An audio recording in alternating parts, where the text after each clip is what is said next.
Hello students, आज अपन बात करने जा रहे हैं स्टालिनवाद की।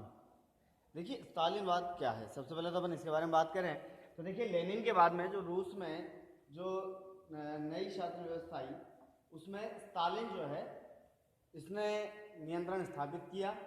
लेनिन के बाद में स्टालिन जो है ये वहाँ पर शासन करता है। तो देखिए, स्टालिन ने क्या किया। स्टालिन के समय में 1927 1927-28 में रूस में अनाज का भारी संकट उत्पन्न हो गया। 1927-28 में रूस में अनाज का भारी संकट उत्पन्न हो गया। अब इसके बाद वहाँ की जो गवर्नमेंट है, जो स्टालिन है, उसने क्या किया, अनाज की कीमतों को निश्चित कर दिया, अनाज की कीमतों को तय कर दिया। और साथ ही साथ अब अनाज की कीमत तय कर दी तो अब इससे क्या हुआ कि जो तय कीमत थी उसके ऊपर किसान अपना अनाज नहीं बेचना चाहते थे, व्यापारी अपना अनाज नहीं बेचना चाहते थे, वो ऊंचे दामों पर बेचना चाहते थे। लेकिन चूंकि अनाज संकट था तो गवर्नमेंट का काम था कि कम कीमत में अनाज उपलब्ध करवाया जाए, और व्यापारी और किसान उसको कम कीमत पर नहीं बेचना चाहते थे। तो अंततः स्टालिन जो है, स्टालिन ने अपने कर्मचारियों अधिकारियों से 1928 में अनाज उत्पादक क्षेत्रों में दौरा करने की बात रखी। तो अधिकारी और कर्मचारियों ने अनाज उत्पादक क्षेत्रों का दौरा किया और वहां पर कुलकों से जबरन अनाज खरीदी की। कुलक जो है वो, अगर आप सामने देखेंगे साइड में लिखा हुआ है, संपन्न जो किसान है अर्थात जो बड़े किसान हैं उन्हें कहा जाता था कुलक। तो कुलकों से जबरदस्ती अनाज खरीदा जाने लगा।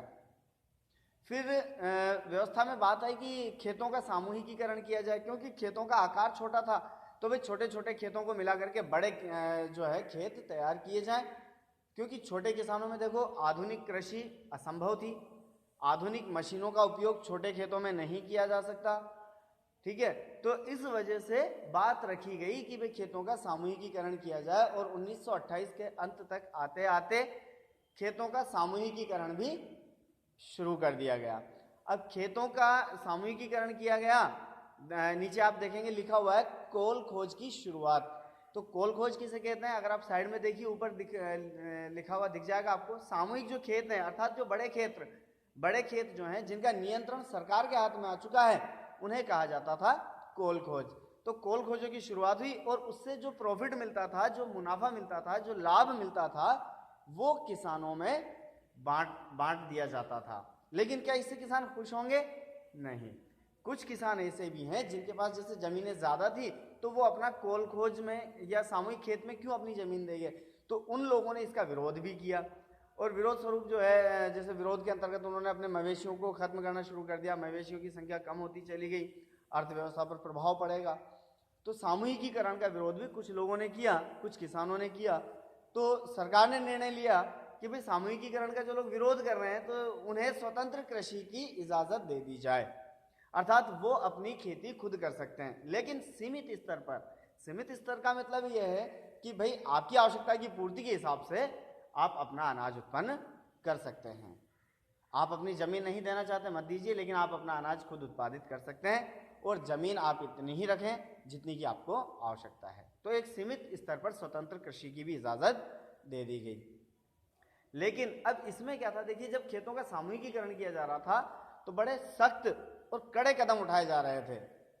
जब कड़े कदम उठाए जाएंगे, कुछ सख्त रवैया अपनाया जाएगा, जो पार्टी के जो सदस्य थे वो सदस्य ही इस सामूहिकीकरण की आलोचना करने लगे। आप लोग देखेंगे तो पार्टी सदस्य के सामने लिखा हुआ आलोचना, और ऊपर से एरो उतर के आ रहा है सामूहिकीकरण, अर्थात पार्टी के सदस्यों ने भी सामूहिकीकरण का विरोध किया।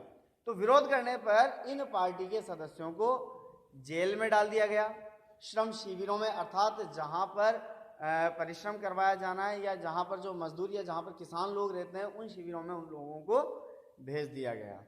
साथ ही साथ उन लोगों से बयान लिखवा लिए गए। बयान में उन्होंने बताया कि समाजवाद के विरुद्ध साजिश में हिस्सा लिया है, ऐसा इन पार्टी सदस्यों से बयान लिखवा लिया, और इसी आधार पर इन लोगों को सजाएं दी गई और उन्हें मार भी दिया गया। यह था अपना स्टालिनवाद और सामूहिकीकरण। अब जो नेक्स्ट टॉपिक है उसके बारे में अपन नेक्स्ट वीडियो में बात करेंगे। उससे पहले मैं आप लोगों को बता दूं, प्लीज़ आप लोग अपने इस चैनल को ज़्यादा से ज़्यादा सब्सक्राइब करें, लाइक करें, कमेंट करें और शेयर करें प्लीज़। Okay, thank you.